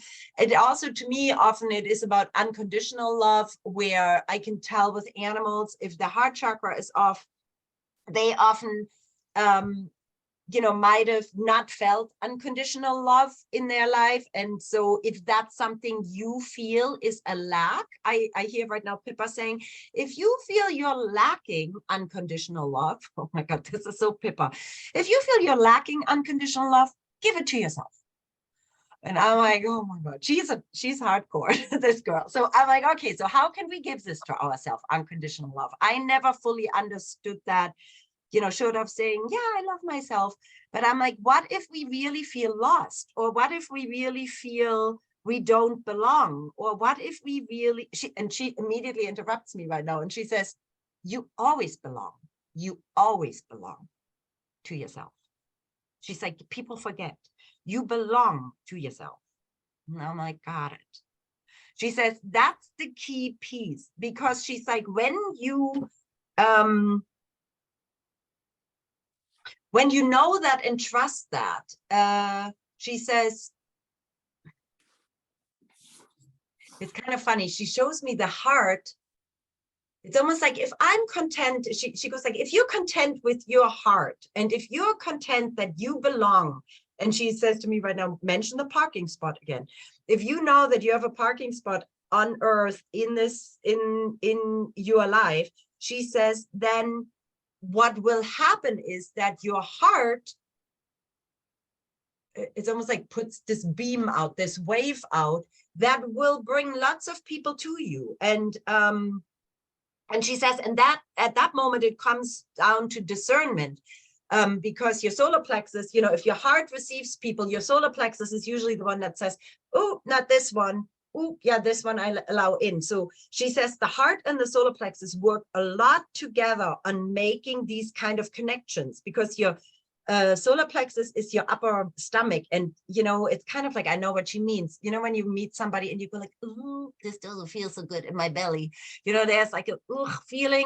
And she's like, that's, if your heart attracts, your solar plexus is your guide and saying, this is good for you or this is not good for you. And so any of us here, she says, who are great at putting our hearts out there, she's like, always listen to your solar plexus. If it gets kind of hard, and it's funny, I need to stand up again. She says, if your solar plexus goes like, almost like out, and it's like puts almost like a little guard up. She says, you need to listen. That's when you're in an energy that is not expansive, and then why would you want to hang out in that energy? And I'm like, well, as humans, we have issues sometimes. We need to deal with people, family, bosses or employees or whatnot. And I'm like, how do we manage it there? We can't just be like, okay, I'm done with that person. I'm never gonna. I'm like, that's not so easy. And so Pippa says, well, it is actually easy, because she says you can still have let me see how, that's interesting. She says you can still hold on. Oh, she gives me this interesting visual. And she goes like this. Oh, this is so fascinating. She's like, be careful of the words that come through your throat chakra. She's like, so if your body says no to something or someone, she says, then you can use your words to negotiate the circumstance. She's like, we don't have that as animals. She says, yeah, we can go like, but it's either yes or no. She's like, we usually not like to compromise when we're together. And that's actually true. I see this a lot with animals, right? There's a new kitten with 2 dogs, and now everybody is up in arms, and sometimes they all work it out, but sometimes they don't. And she says, so if you use your words, you can, and she says, we'll talk about that in a minute. She says, you can totally manage your heart and solar plexus through your expression, so that you're not giving your heart away or your power away. And I'm like, that's interesting. And she says, yes, because often she says, the power is being given away through the voice. And I'm like, that's very true. So I like what she says there, because I can, an example would be, I'm trying to see if she wants to give me an example or if I should just pick one. Well, so an example would be that somebody, somebody asked me, oh, would you watch my dog? And I was like, oh, my heart went like, I feel bad for the guy. I think I should watch the dog. But my solar plexus said, like, really, you want to do that? And before you know it, the words are already out. And I'm like, sure, I can do it. And I'm like, oh, why did I say that? My stomach told me not to say that, but my heart came right through my lips, over my lips. So she says, that's the kind of stuff. So she says, instead of having this overreaction and letting your heart speak too quickly without understanding what the rest of your body wants, she says, it is always better to either take a breath, and that breath will allow you to go for a moment and say like, well, that's funny, it doesn't feel so good in my stomach right now. So what do I do with this? And she says, and then you can always say, let me think about it. Or and she goes, or even better, let me feel that out. She says, that would even be the best thing. If you said to someone, if you're not sure, you say, let me feel that out. And then you can always come back and say, you know what, just didn't feel right. So sorry, I can't. And I'm like, that's really interesting. So that resonates a lot with me, actually. Does anybody else feel like that's an interesting way to, kind of almost like navigate some conversations where we're like, oh, I don't want to deal with it, or I don't know what to say, or I don't want to jump in. Yeah. How about Deb? I would love just to be like our animals, that we can go up and sniff and say, yeah, okay, I'm good. Because I mean, that's the criteria. How wonderful to be a dog and they sniff and they just keep walking. And I've always wanted that capability of, that same way. Say, yeah, I'm good. I'm good, and you just keep walking and it's wonderful. Yeah. I love that. Yeah. But I think we can sniff them out. Our body does tell us, I think. We don't deal with it like our dogs do. We don't deal with it like our animals do. they can politely just keep walking and there's no issue. Us as humans, we get all wrapped up again with, oh, what are they thinking? I don't know. I have to, and it's just such an education. They are so far beyond what we are, which is really Well, kind of beautiful. that's really interesting because that's something I think, Jane, you probably do that a lot with people, like animals, they just shake it off, right? As, a dog has a little interaction and goes like, ah, ah, and then if they separate, then all of a sudden, and it's done, and Yeah. I bet, Jane, you probably teach people how to discharge like that, right? Yeah, well, we do, but what I would say about this piece, which is a very interesting piece, is that we a lot of times don't have our own backs, is what you're saying about the animals. They do have their own back. They don't second guess themselves or feel like they're responsible. It goes back to your codependence thing of being responsible for other people. And I think what we teach people, which really helps them, is sometimes you can't go with that gut feeling or your heart. You have to stay in a situation. If it's a boss or somebody, you have to. But the fact that you notice that you're not comfortable, that's being true to yourself, because we can't say, ooh, I don't like the way this person feels to me, I'm gonna walk away. We can't do that. But the way we can do it is to notice in ourselves and say, wow, that doesn't feel good to me. I have to stay anyway, or get out as soon as you can, or ask the person, are you okay? You just need to somehow address it, even if it's your own self. And sometimes that's the only value you get, is just to acknowledge it to yourself. We teach that all the time, because the veterans who I work with and first responders, I mean, they really, that incongruence thing with people really drives them crazy, because the military isn't like that. Yeah. Well, and I think what you just said, the acknowledgement also, right, creates awareness for us, instead of just going through the experiences and suffering and, and eventually you end up with an ulcer. By acknowledging it, it has a level of awareness, which then eventually makes people aware enough that this situation is no longer good for me, right? Where you could then start thinking, whoa, maybe I need to find something else, or maybe I need to figure something out, or maybe I do not go for the Thanksgiving dinner, or whatever it might be, where you can start making choices. But if you're not even aware of how the solar plexus and the heart work together, including the throat, actually, you're just bumbling through life without, supervision your own, really. And I think that's a really good point. The acknowledging is so important, simply to make us aware of our own.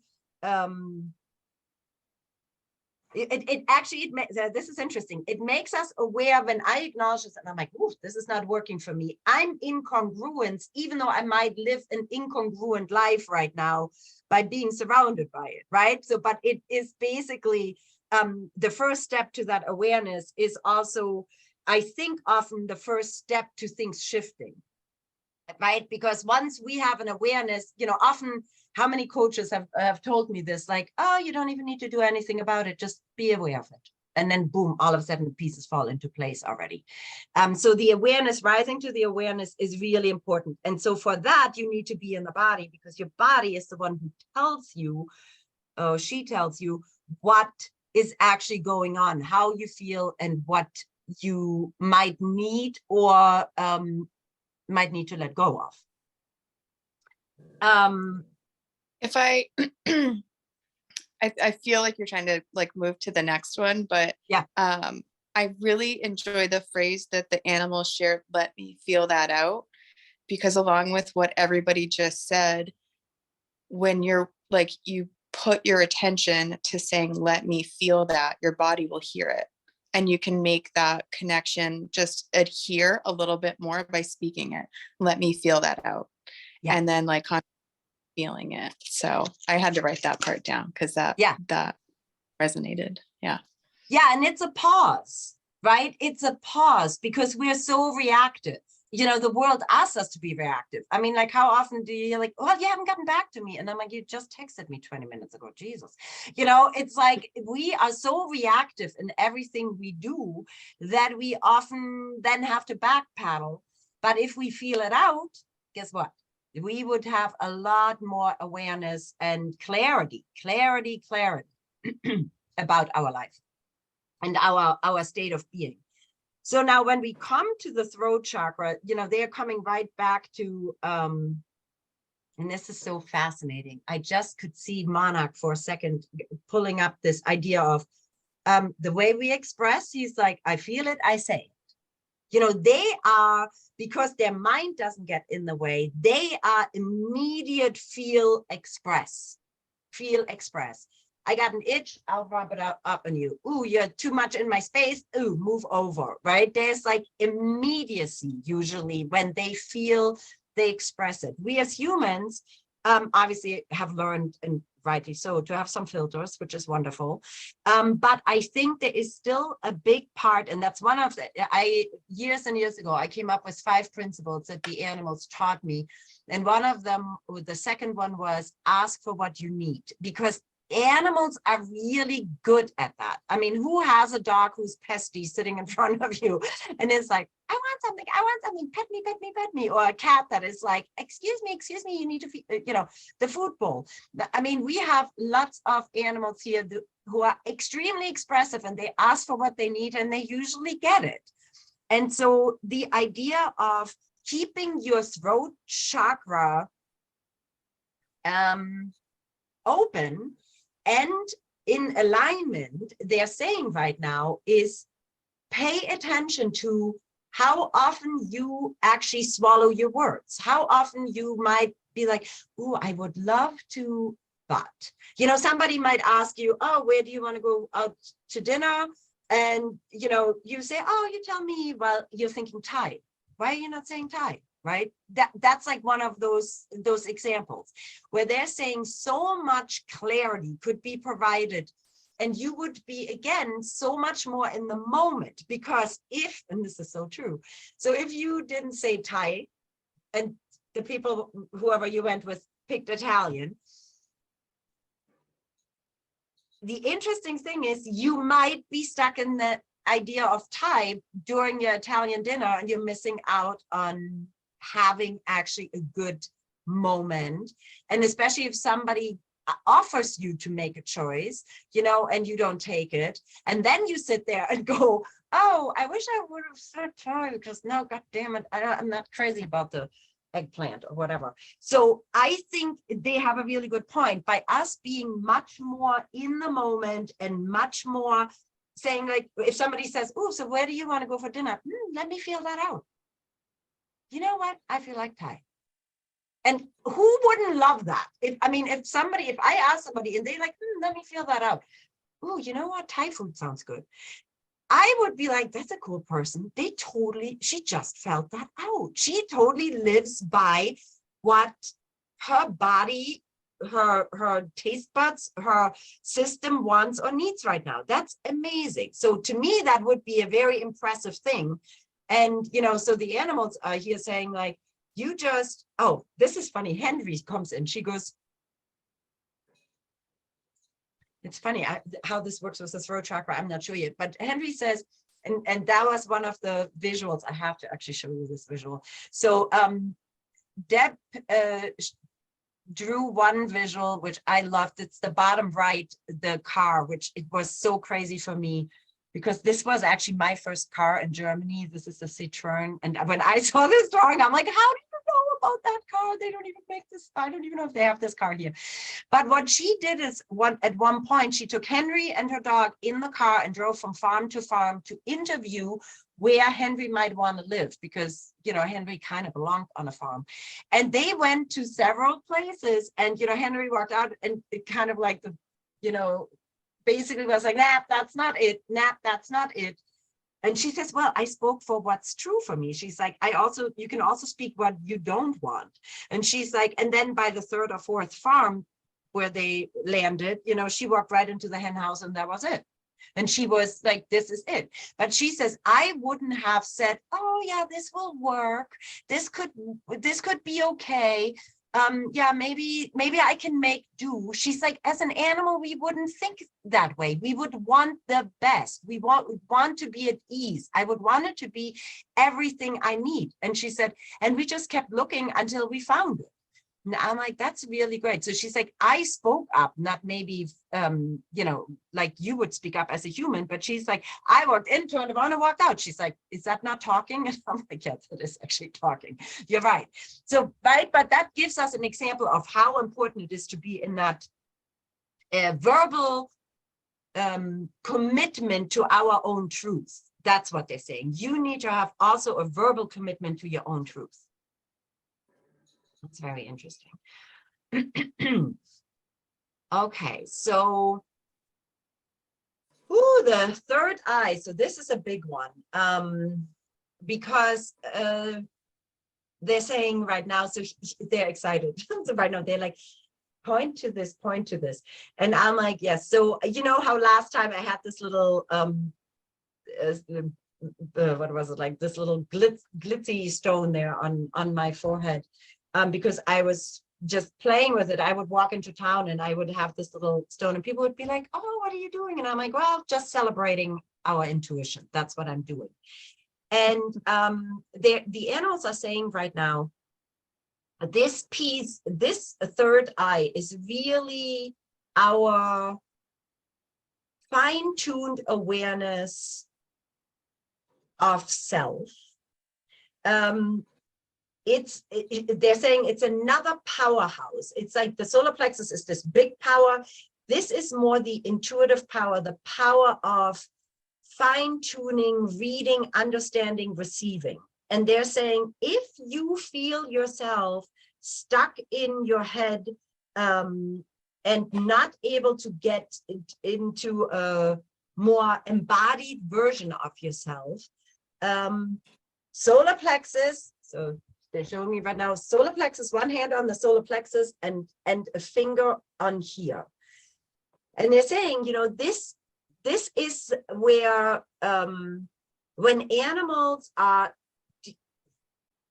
terribly abused, and I check their chakras. This chakra is the one that, you know, shuts down and it almost makes them say like, I don't trust myself. I don't know myself. I don't know I have any power. I don't think I don't even know how to survive. And when we bring this chakra back to life, so to speak, and balance it again, you know, it's all of a sudden they are back in power. And that power is also the self-healing power. It's the power where we know we have abilities. So this is our spiritual power where we know we can manifest things. This is our power where we can oh, it's funny, they're saying where you can sometimes see things that are not necessarily in the 3D world. So that's almost like a you know, like a clairvoyant foresight, almost like a psychic more, which I don't use that myself, but they're saying that's what this can all do. And if you feel you are stuck and you don't get, so there's a handful of people that I can think of right now who they're talking to, and you guys probably know who it is, but if you feel you're not tapping into your intuition enough, put one hand on your power chakra and one hand on the third eye, because it's really an incredible connection that can be made there. And they're saying, but when you are not present, you will not hear this voice as much. So the solar plexus is almost the overrider, right? That's the one that either has butterflies and it's all exciting, or it goes like, oh my God, no, and it braces. This one is the fine tuner, where you pick up the subtleties. And that's the one where, when we're talking again about being in space and time, that's the one where in the 3D world, so let's just say if this is the body and this is the 3D world, you know, my solar plexus, that says like, ooh, I don't like this, or ooh, I love that, or whatnot. This one up here, the third eye, is the one that has the deeper understanding of the information that's available, like I said earlier, Akashic Records, Universal Knowledge, Library in the Sky, that is more filtered through the third eye. And that's the subtlety. And Pippa says right now, I'm sorry, we're running over a little bit here, which usually doesn't happen. I should have asked them to make sure I'm on time. But I want to say one thing about this. Pippa mentioned something really, really fascinating about that. And if you are at all interested in listening to it, it's actually podcast number 23. But she explained to Ellen and myself at one point that this moment doesn't just happen in the moment.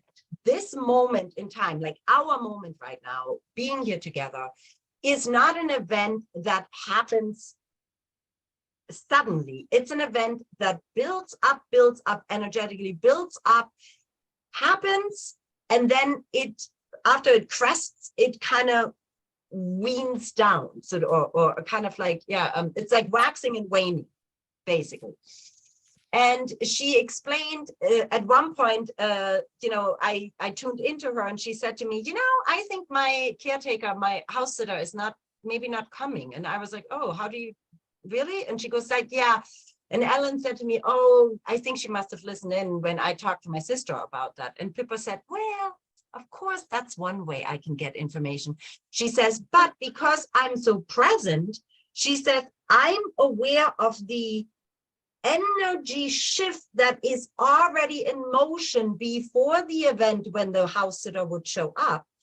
And she says, so if I am present, she says, I can start receiving that information, a feeling, a sensation, a question mark. And she says, and I can already prepare myself for it.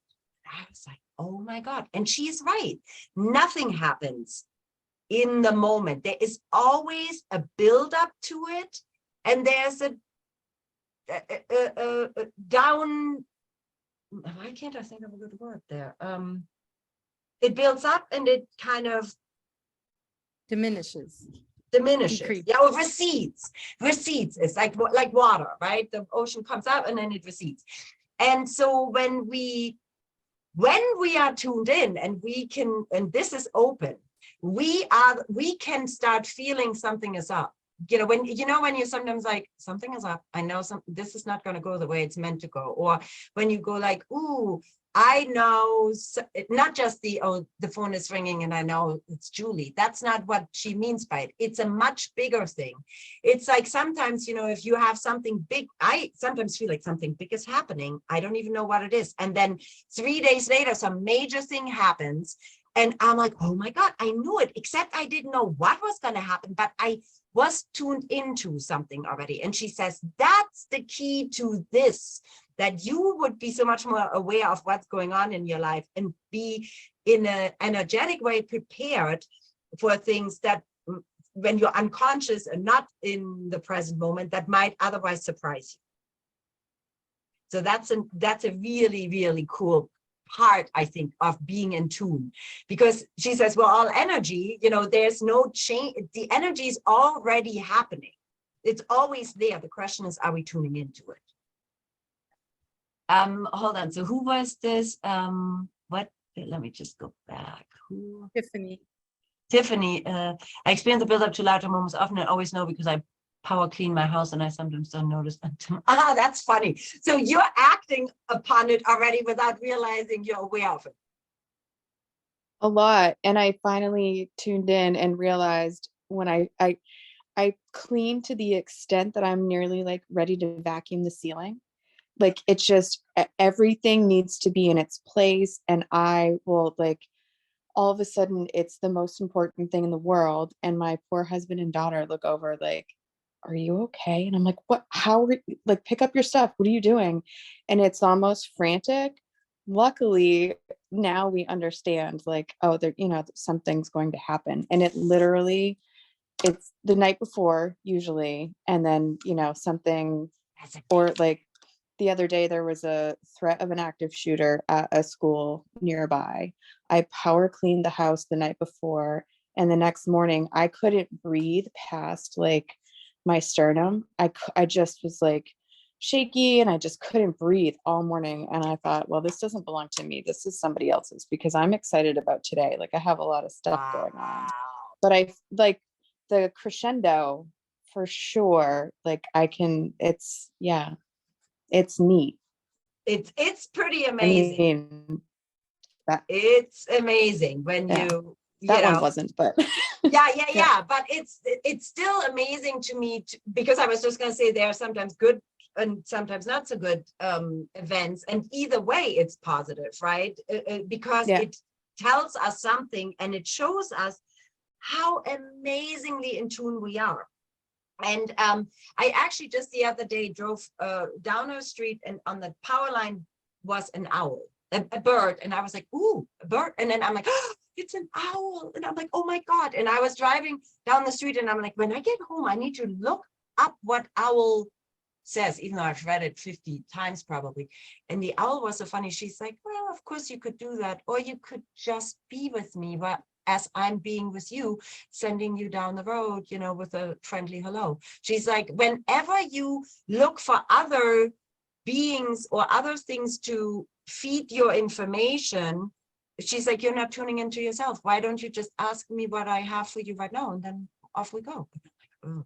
So it's like, right, be in that experience, even there, you know, it allow that to be part of your experience, because we are all energy, and therefore no wonder we can also feel other people, other beings moving energy, and then that affects us. And we are privy to information if we're looking at the energy matrix, so to speak, as one of which we're all part of. Yeah, very interesting. So the crown chakra is, they're saying right now, the animals, they're very funny. They're like, whew, you all showed up. And I'm like, I know, people are here. And they're like, yep, this is the payoff for us, they're saying. You know, it's so interesting. And they said something earlier to me about that before we started. It's almost like for the animals, because obviously Henry and Monarch and Pippa are representatives, they're saying right now.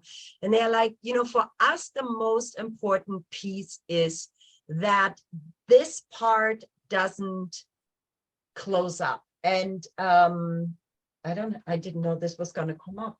I'm looking right now. This is so cool. What's that? This is so funny. I didn't expect. So, right, so I have this jar here. This is us. And they have told me this before, but I didn't put these pieces together just now. So, and when we are born, we're like this. It's consciousness embodied, consciousness and just the vessel of the body, and we're consciousness embodied. And then there is this lid that over time gets put on here. And that's the domestication, the socialization, the filters, all the good things that we all learn, you know, in order to be good citizens to have. And so for some people, you know, the lid is kind of loosely on here. For some people, it's like sucked in and it's hard to get that out. And they're saying what you all just did is you just removed the lid. You are all much closer to source right now because you showed up and allowed us to talk you and energetically guide you through this. And so they're saying this is our goal. Our goal is for people not to be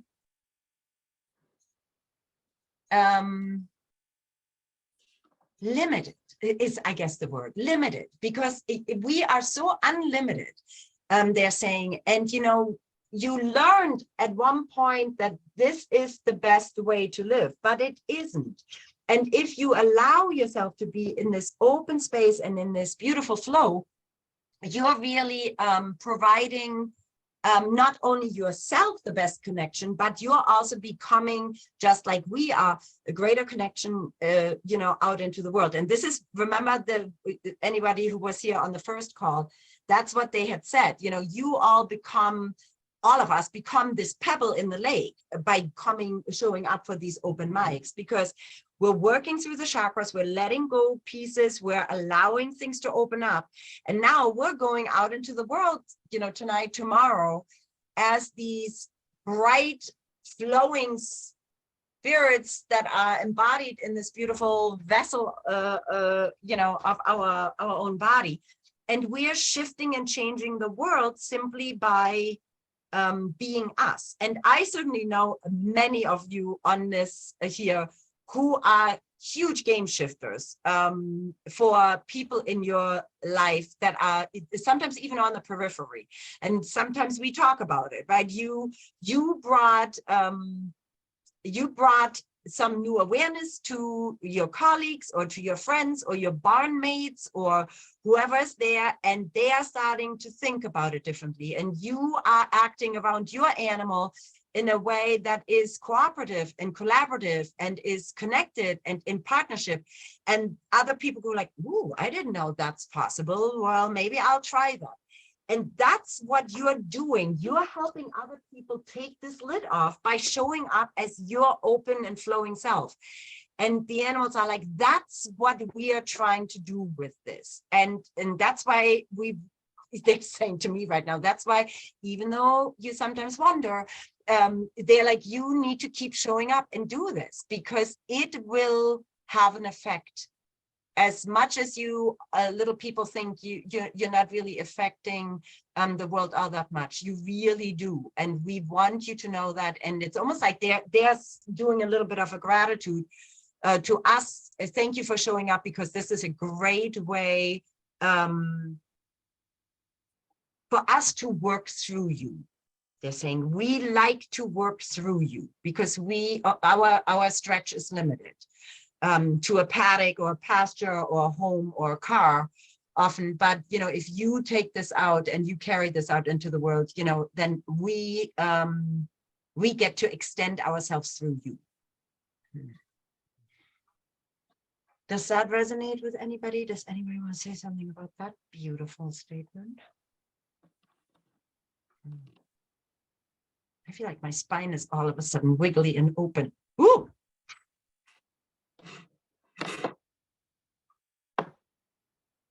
Nobody. Well, I guess you're all enlightened and ready. Nicole? Yeah. Oh, sorry, I took this off. Hi. Hi. Yeah, well, my teachers who we've talked about a lot, one of the guides that they work with is saying that it doesn't take as many people as you might think to kind of make an impact on the world, like in even a global sense. And even little groups like ours can have a big impact. You know, the animals can have a bigger impact. And I just love that idea. Right, I know. You know, like you talk about how all the interconnections, and the animals talk about that. And even in what seems to be a very kind of humble, small way, sometimes can be more than we think. Yeah, I think that's exactly right, Barbara. That's what I just felt coming through. It's almost like, don't even think about it. We just did the work. You just go do you. I mean, we don't need to do anything but just show up. And that's the beauty of it. So there's like, they don't ever put any major pressure on us. It's just like, you know, allowing yourself to be that beautiful energy and light and essence. And those who need to see us, feel us, hear us, sense us, they will be touched by us, they're saying right now. Those who need to see us, feel us, sense us, will be touched by us. And that's all we need to know. Wow. Wow, thank you. Makes me want some more animals. Say what? Makes me want some more animals. I know, right? There's never enough animals.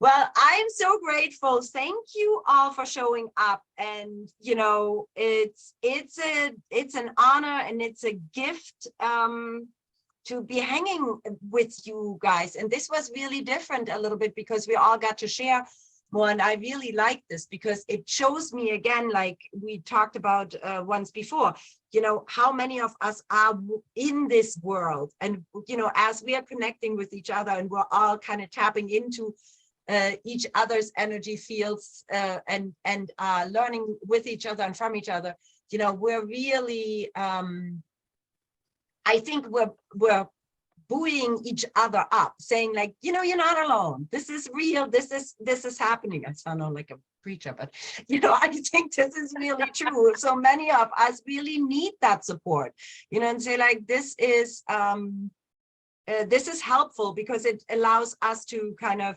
expand on it more and get a little more courageous with all this work. So I just love it. And I so appreciate you all coming. I have no idea yet what we're going to do next month. I will see what the animals are telling me. I'm not in charge, turns out. And yeah, and if anything comes up for you in the next days or so, you know, pay attention. Things often shift afterwards, and, you know, things might just align in new ways. You know, feel free to email me or send me a quick text or something. I'm always excited to get your notes and experiences because it just adds more to the collective. Thank you, Reverend Burkholzer. Thank you. Thanks, Nicole. Very funny. You're the best. Well, thank you, my dear IT person. We had no IT issues. I love it. And It's all because of me. so goodbye, everybody. Have a Thank lovely you. night. Sorry we went over, but guess Bye. what? No, thank you. Thank you. Thank you so Good, much. everybody. Thanks, everybody. Bye. you. Everybody have a great night. Bye. Bye. Thank Bye. Oh, that was fun. I'm so glad you came. Girl cat left, you know, like Ah. 1 minute ago. Like, it's over. Oh, that's so funny because she was sitting behind you the entire time. Oh my God. I knew she was way into it. Yeah. Was she Yeah. what, right? That's so funny. Yeah. I love her. She's so good. Oh my goodness. Thank you, everybody. Good night. Big night. love Good to night. everybody. Bye. Bye-bye. Yes. And to all of you. Bye.